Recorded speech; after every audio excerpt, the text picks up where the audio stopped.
There are 3 barriers. So you might want to jot these down. There are 3 barriers.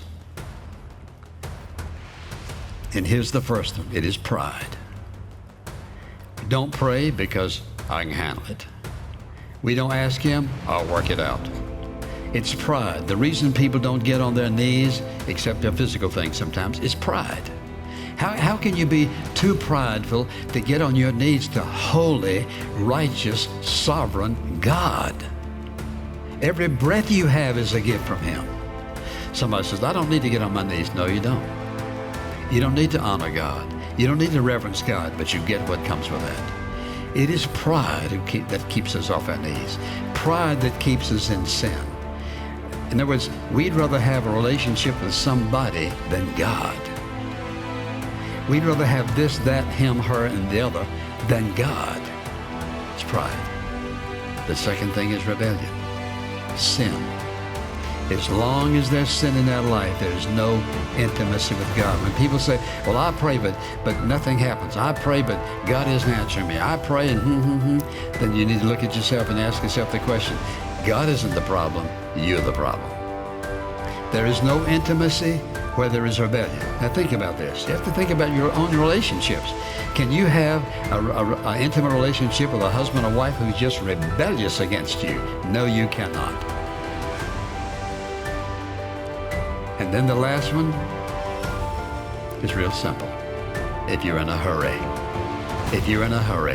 you won't develop an intimate relationship with God. It takes time.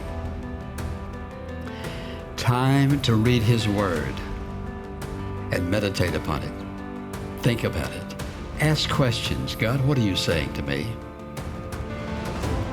Lord, how does this apply to my life? Is this a warning? Is this something that I need to look at in my life? Lord, thank you for this wonderful promise. Time to read. Time to talk to him. Time to listen to him. Cannot tell you how very important that is. And you see, here's what will happen. The more you listen, the more you're going to hear. And the more you hear, the more excited you're going to be. And the more excited you're going to be, the more time you want to give to listen to him. Because you see, knowing that God gave his son for me, I know he'll give me all the information and everything else I need.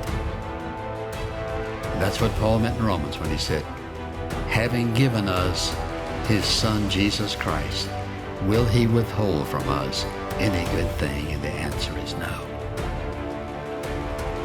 So with that in mind, would you say that you have an intimate relationship with God? Or would you have to say, whew, I missed it? Or do you want to have the kind of intimate relationship while you're here in this life, whereby your life can impact the people around you? Not because of what you're doing, but because of what he, living within you, is able to do through you.